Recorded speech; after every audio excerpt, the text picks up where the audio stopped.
Hello my dear students, ಹೇಗಿದ್ದೀರಾ ಎಲ್ಲರೂ? Welcome to Pallavi tutorials. ಮಕ್ಕಳೆಲ್ಲರೂ ಕೂಡ first PUC annual exam business ಸ್ಟಡೀಸಿಗೆ ರೆಡಿ ಆಗ್ತಾ ಇರ್ತೀರಿ. ಸೊ ಮಂಡೇ ಕೆಲವರಿಗೆ ಇರುತ್ತೆ, ಕೆಲವರಿಗೆ ಟ್ಯೂಸ್ಡೇ ಇದೆ, ವೆಡ್ನೆಸ್ಡೇ ಇದೆ.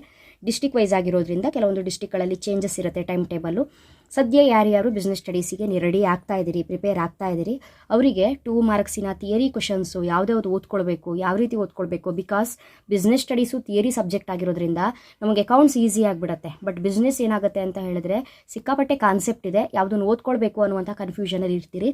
ಹಾಗಾಗಿ ಈ ವಿಡಿಯೋದ ಮೂಲಕ ನಿಮ್ಮ ಪಲ್ಲವಿ ಟ್ಯುಟೋರಿಯಲ್ಸಿಂದ ಬಿಸ್ನೆಸ್ ಸ್ಟಡೀಸಿಗೆ 2 ಮಾರ್ಕ್ಸಿಗೆ ಯಾವ ಕ್ವಶನ್ಸಿಗೆ ರೆಡಿ ಆಗಬೇಕು, ಯಾವ್ದು important, next most repeated questions ಯಾವುದು, ಯಾವ ಕಾನ್ಸೆಪ್ಟ್ ಮೇಲೆ ಕೇಳ್ತಾರೆ. ಸೊ ಈ ವಿಡಿಯೋನ ಕಂಪ್ಲೀಟ್ ಆಗಿ ನೋಡಿದ್ರೆ ವಿತ್ ಆನ್ಸರ್ ಹೇಳ್ತಾ ಇದ್ದೀನಿ. ಕಂಪ್ಲೀಟ್ ಆಗಿ ನೋಡಿಕೊಂಡ್ರೆ ಈಸಿಯಾಗಿ ನೀವು 12 ಮಾರ್ಕ್ಸನ್ನ ಸ್ಕೋರ್ ಮಾಡಬಹುದು. ಬಿಕಾಸ್ ನೀವು ಅಟೆಂಡ್ ಮಾಡಬೇಕಾಗಿರೋದು ಓನ್ಲಿ 6 ಕ್ವಶನ್ಸು. ಹಾಗಾಗಿ 12 ಮಾರ್ಕ್ಸನ್ನ ಈಸಿಯಾಗಿ ಸ್ಕೋರ್ ಮಾಡಬಹುದು. ಹಾಗಾದರೆ ಯಾವ್ಯಾವ ಕ್ವಶನ್ಸ್ ಇಂಪಾರ್ಟೆಂಟು? ಸೊ ಇಲ್ಲೊಂದು ಸ್ಕ್ರೀನ್ಶಾಟ್ ತೊಗೊಬಿಡಿ. ಎಲ್ರಿಗೂ ಕೂಡ ನಿಮಗೆ ಈ ಕ್ವಶನ್ಸ್ ಗೊತ್ತೇ ಇದ್ದಿರುತ್ತೆ. 2024-25 ಮಾಡೆಲ್ ಕ್ವಶನ್ ಪೇಪರಿನ ಪಾರ್ಟ್ ಬಿ ಯಲ್ಲಿ ಕೇಳಿರುವಂತಹ 2 ಮಾರ್ಕ್ಸಿನ ಕ್ವಶನ್ಸು ಇದು ಇಂಪಾರ್ಟೆಂಟು. ಸೇಮ್ ಇದಾದ್ರ ಮೇಲೆ ಹೋದ ವರ್ಷ ಅಂತ ಹೇಳಿದ್ರೆ 2024 ಆ್ಯನುವಲ್ ಎಕ್ಸಾಮ್ ಏನಾಗಿತ್ತು ಆ ಒಂದು ಪೇಪರ್ ಇದೆ, ಅದರಲ್ಲಿರುವಂತಹ 2 ಮಾರ್ಕ್ಸ್ ತುಂಬಾ ಇಂಪಾರ್ಟೆಂಟ್. ಅದ್ರ ಜೊತೆಗೆ 2024 ಮಾಡೆಲ್ ಪೇಪರು, ಇವಾಗ ನಿಮ್ಮ ಹತ್ರ ಇರೋದು 2024-25 ಸೀರೀಸ್ ಅಲ್ವಾ, ಇದು 23-24 ಸೀರೀಸಿನ ಮಾಡೆಲ್ ಪೇಪರು. ಇದರಲ್ಲಿರುವ ಕ್ವಶನ್ಸು 3 ಪೇಪರ್ ಆಯಿತು. ನೆಕ್ಸ್ಟು 22-23 ಓಕೆನಾ, ಅದರಲ್ಲಿ ಪಾರ್ಟ್ ಬಿ ಯಲ್ಲಿ ಕೇಳಿರುವಂತಹ 2 ಮಾರ್ಕ್ಸಿನ ಕ್ವಶನ್ಸು. ಸೊ ಈ ವಿಡಿಯೋದಲ್ಲಿ ಎಲ್ಲ ಕ್ವಶನ್ಸು ಕವರ್ ಮಾಡ್ತಾ ಇದ್ದೀನಿ. ಕೆಲವೊಂದು ಕ್ವಶನ್ಸು ರಿಪೀಟ್ ಆಗಿದೆ, ಕೆಲವೊಂದ್ರದ್ದು ಮೀನಿಂಗ್ ಬಂದಿದೆ, ಕೆಲವೊಂದು ಪೇಪರಲ್ಲಿ ಅದರದ್ದೇ ಫೀಚರ್ಸು, ಅದರದ್ದೇ ಮೆರಿಟ್ಸು, ಅದರದ್ದೇ ಕಾಸಸ್ಸು ಈ ರೀತಿ ಬಂದಿದೆ. ಸೊ ಕ್ಯಾಲ್ಕುಲೇಟ್ ಮಾಡಲಿಕ್ಕೆ ಈಸಿ ಆಗುತ್ತೆ. ಓ ಇದು ಇಂಪಾರ್ಟೆಂಟು, ಈ ಪೇಪರಲ್ಲಿ ಈ ರೀತಿ ಕೇಳಿದ್ದಾರೆ, ಹೀಗೆ ಕೇಳಿದ್ದಾರೆ ಅನ್ನೋದನ್ನು ಕ್ಯಾಲ್ಕುಲೇಟ್ ಮಾಡಲಿಕ್ಕೆ ಈಸಿ ಆಗುತ್ತೆ. ಹಾಗಾಗಿ ವಿಡಿಯೋನ ಎಂಡ್ವರೆಗೂ ವಾಚ್ ಮಾಡಿ. ಸ್ಟಾರ್ಟ್ ಮಾಡೋಣ. ಇಲ್ಲಿಂದ ಹೇಳುವಂತಹ ಎಂಡ್ವರೆಗೂ ಹೇಳುವ ಅಷ್ಟು 2 ಮಾರ್ಕ್ಸಿನ ಕ್ವಶನ್ಸು ನಿಮ್ಮ ಎಕ್ಸಾಮ್ ಪಾಯಿಂಟ್ ಆಫ್ ವ್ಯೂ ಇಂದ ತುಂಬಾ important. First one, mention any 2 causes of business risk. Mention 2 causes: natural cause, human cause, economic cause, other cos.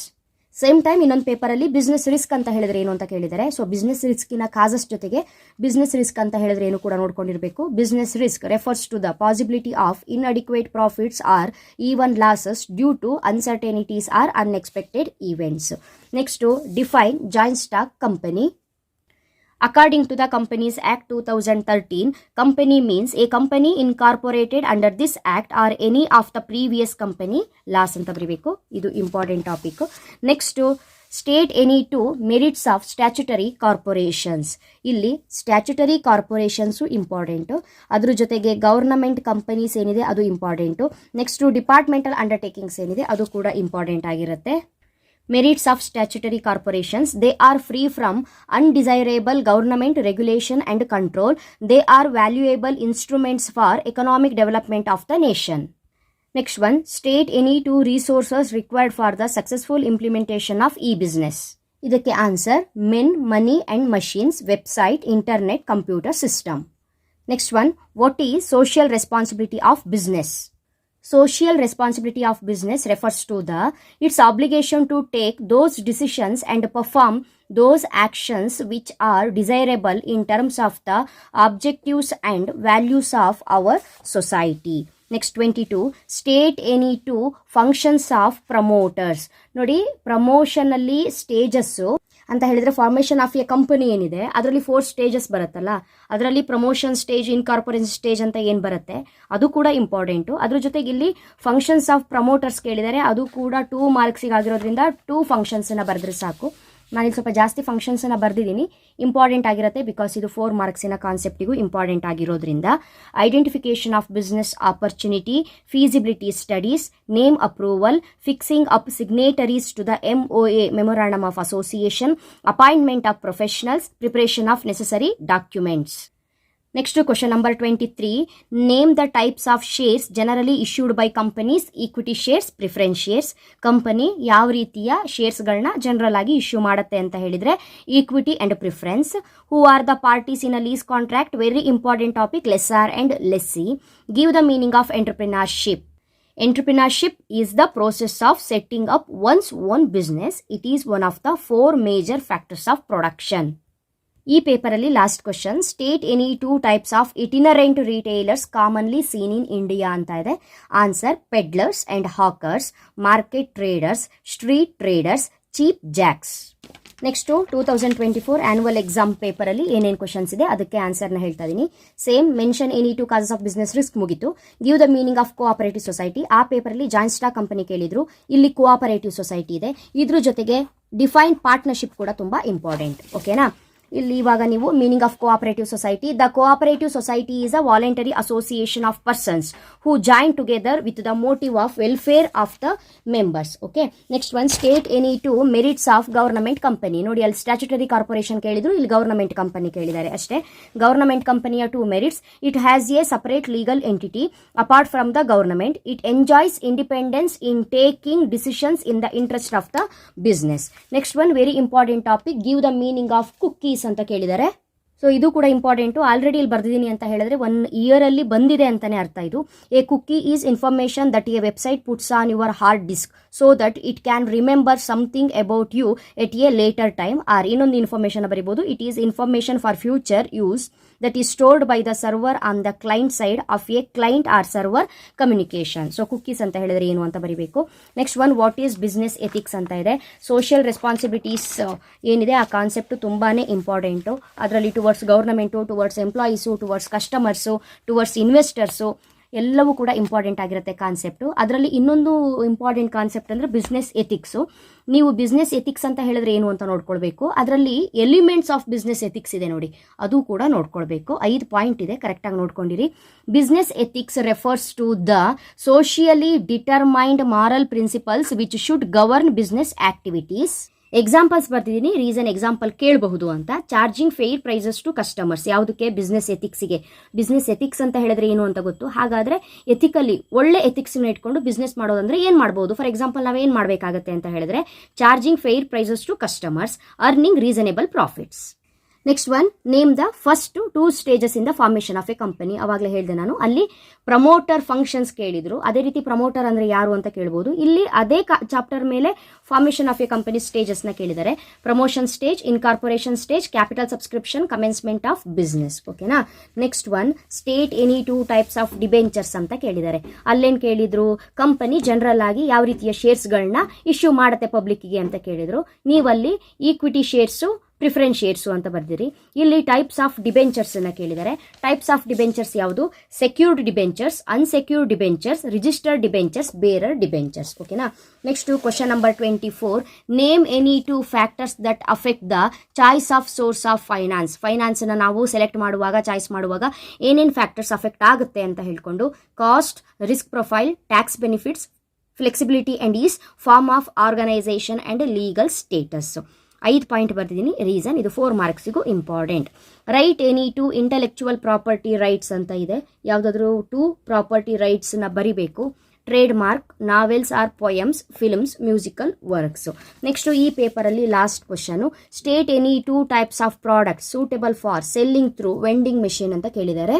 Vending machine through sale ಮಾಡುವಂತಹ ಪ್ರಾಡಕ್ಟ್ಗಳು ಯಾವ್ಯಾವುದು ಅಂತ ಹೇಳಿದ್ರೆ, milk, soft drink, chocolates, newspaper. Next 2024 model question paper ಏನಿದೆ 23-24 ಆ paper ಇರುವಂತಹ questions very important questions. ಇದು business ರಿಸ್ಕಿನ meaning ಮುಗಿದಿದೆ. Define partnership. The Indian Partnership Act 1932 defines partnership as the relation between the persons who have agreed to share the profits of the business carried on by all or any one of them acting for all. Right any 2 features of multinational company ಕೇಳಿದರೆ, huge capital resources, foreign collaboration, list the steps involved in online trading. 4 marks ಕೂಡ ತುಂಬಾನೇ important. The pre purchase, the purchase, the delivery stage. Next one, mention any 2 responsibilities of business towards customers. Already ಹೇಳಿದೆ ನಾನು. To supply right quality and quantity of goods and services at reasonable prices. ಇದು first towards ಕಸ್ಟಮರ್ಸಿನ first responsibility. Second one, to provide sufficient and proper information about the product. What is prospectus ಅಂತ ಕೇಳಿದರೆ, prospectus is an invitation to the public to apply for shares or debentures of the company. Right any 2 advantages of retained earnings ಅಂತ ಕೇಳಿದರೆ, advantages means merits. It is a permanent source of funds available to an organization. It helps the business to absorb unexpected losses. State any 2 factors which affect the choice of source of business. ಮತ್ತೆ repeat question ಇದು. Cost, form of organisation and legal status, purpose and time period, risk profile, what is entrepreneurship, again repeated question. Entrepreneurship is the process of setting up one's own business. It is one of the 4 major factors of production. Mention any 2 products which can be sold through AVM. Repeated question. Milk, soft drinks, chocolates, newspaper. Next one, auxiliaries to trades. Name 2 auxiliaries to trade ಕೇಳಿದ್ದಾರೆ. Banking and finance, transport and communication. Sleeping partner ಮತ್ತೆ partner by ಎಸ್ಟೋಪಲ್ಲಿಗೆ ಒಂದು difference ಅನ್ನ ಕೇಳಿದ್ದಾರೆ. Partners who do not participate in the day to day activities of the partnership firm is known as sleeping partner. The person who falsely represent himself as a partner is known as partner by estoppel. Next to departmental undertakings in a 2 demerits in a kelidru. Departmental undertakings fail to provide flexibility which is essential smooth operation of business. Departmental undertakings fail to provide flexibility which is essential for smooth operation of business. There is red tapeism in day-to-day operations and no action can be taken unless it goes through the proper channels of authority. ಇಲ್ಲಿಗೆ ಒಂದರಲ್ಲಿ departmental undertakings, ಇನ್ನೊಂದರಲ್ಲಿ statutory corporation, ಇನ್ನೊಂದು government company ಕೇಳಿದ್ದಾರೆ. So ಅಲ್ಲಿಗೆ understood ಅದು ಆ 3ರಲ್ಲಿ ಒಂದು guarantee. 2 types of postal services ಕೇಳಿದ್ದಾರೆ. Main services, financial services. Meaning of cookies already ಮುಗಿದಿದೆ. State any 2 arguments against social responsibility of business ಹೇಳಿದ್ದೆ. 4 ಪಾಯಿಂಟ್ಸು, ಎಗೇನೆಸ್ಟ್ ಪಾಯಿಂಟು 2 ಕೂಡ ಇಂಪಾರ್ಟೆಂಟು. ಇಲ್ಲಿ ಅವ್ರು ಕೇಳಿರೋದು against, burden on consumers, violations of profit maximisation objective.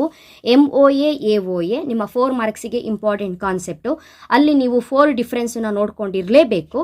ಅದನ್ನೇನಾದರೂ 2 ಮಾರ್ಕ್ಸಿಗೆ ಕೇಳಿದ್ರೆ 2 ಪಾಯಿಂಟ್ಸನ್ನ ಇಲ್ಲಿ ಬರೆದ್ರೆ ಸಾಕು. So MOA AOA important. Next parties to a lease contract, lessor lessee, ಇದು ಕೂಡ ಇಂಪಾರ್ಟೆಂಟು. ಆಲ್ರೆಡಿ ಈ ಕ್ವಶನ್ ಕೂಡ ಬಂದಿರೋದ್ರಿಂದ ರಿಪೀಟೆಡ್ ಸೇರುತ್ತಿದ್ದು. ವಿಲೇಜ್ ಇಂಡಸ್ಟ್ರೀಸ್ ಅಂತ ಕೇಳಿದರೆ. ವಿಲೇಜ್ ಇಂಡಸ್ಟ್ರೀಸ್ ಅಂತ ಹೇಳಿದ್ರೆ ಏನು ಕೇಳಿದರೆ, village industry has been defined as any industry located in a rural area which produces any goods, renders any services with or without the use of power and in which fixed capital investment per head does not exceed rupees 50,000 ಅಂತಿದೆ. Fixed shop retailers ಅಂತ ಏನು concept ಓದ್ತೀವಿ ಅದರಲ್ಲಿ 2 types ಯಾವುದು ಕೇಳಿದ್ದಾರೆ. General stores, speciality shops. 2 reasons for international ಬಿಸ್ನೆಸ್ಸಿಗೆ entry ಆಗೋದಕ್ಕೆ. 2 reasons international ಬಿಸ್ನೆಸ್ಸಿಗೆ ಎಂಟ್ರಿ ಆಗೋದಕ್ಕೆ 2 ರೀಸನ್ಸ್ ಏನು ಕೇಳಿದ್ದಾರೆ. To earn more profit, advanced technology. So ಇದಿಷ್ಟು ಕೂಡ ನಿಮ್ಮ ಎಕ್ಸಾಮ್ ಪಾಯಿಂಟ್ ಆಫ್ ವ್ಯೂ ಇಂದ 2 ಮಾರ್ಕ್ಸಿನ ಇಂಪಾರ್ಟೆಂಟ್ ಕ್ವಶನ್ಸು. ಹೋಪ್ಫುಲಿ ಈ ಒಂದು ವಿಡಿಯೋ ನಿಮಗೆ ತುಂಬಾ ಹೆಲ್ಪ್ಫುಲ್ ಆಗಿರುತ್ತೆ ಅಂತ ಭಾವಿಸಿದ್ದೀನಿ. ನೆಕ್ಸ್ಟ್ ವಿಡಿಯೋದಲ್ಲಿ 4 ಮಾರ್ಕ್ಸಿನ ಗ್ಯಾರಂಟಿ ಕ್ವಶನ್ಸು. 2 ಮಾರ್ಕ್ಸಿನ ಕ್ವಶನ್ಸು ನಮಗೆ ಜಾಸ್ತಿ ಕೊಡೋದು ಅನಿವಾರ್ಯ ಆಗುತ್ತೆ. ರೀಸನ್ ಅಲ್ಲಿ ನಮಗೆ ಆಪ್ಷನ್ಸು ಅಥವಾ ನೆಕ್ಸ್ಟು ಅವರು ಕ್ವಶನನ್ನು ಕೊಡುವಾಗ ಅದರ ರಿಲೇಟೆಡ್ ಕ್ವಶನ್ಸ್ ಯಾವ ರೀತಿ ಕೊಡ್ತಾರೆ ಅದನ್ನೆಲ್ಲ ನಾವು ಅನಲೈಸ್ ಮಾಡಿ ಕೊಡುವಾಗ ಸ್ವಲ್ಪ ಜಾಸ್ತಿ ಕ್ವಶನ್ಸ್ ಅಂತಲೇ ಫೀಲ್ ಆಗುತ್ತೆ. ಬಟ್ 4 ಮಾರ್ಕ್ಸು 8 ಮಾರ್ಕ್ಸ್ ಅಂತ ಬಂದಾಗ ಗ್ಯಾರಂಟಿ ಕ್ವಶನ್ಸ್ ಇದು ಬಂದೇ ಬರುತ್ತೆ. ಇದು ಇಂಪಾರ್ಟೆಂಟು, ಓದ್ಕೊಳ್ಳಿ ಮಕ್ಕಳೇ. ಇದ್ರ ಮೇಲೆ ನೀವು ಪ್ರೆಷರ್ ಹಾಕಿನೇ ಓದ್ಕೊಳ್ಬೇಕು, ತರೋ ಸ್ಟಡಿ ಮಾಡಬೇಕು ಅಂತ ಹೇಳ್ತೀವಿ. ಸೊ ನೆಕ್ಸ್ಟ್ ವಿಡಿಯೋನ ವಾಚ್ ಮಾಡ್ತೀರಿ ಅಂತ ಭಾವಿಸಿದ್ದೀನಿ. 4 ಮಾರ್ಕ್ಸಿಂದು ಮತ್ತು 8 ಮಾರ್ಕ್ಸಿಂದು ಇಂಪಾರ್ಟೆಂಟ್ ಕ್ವಶನ್ಸು. ಅಲ್ಲಿವರೆಗೂ ಚೆನ್ನಾಗಿ ಓದ್ಕೊಳ್ಳಿ. Thank you. All the best.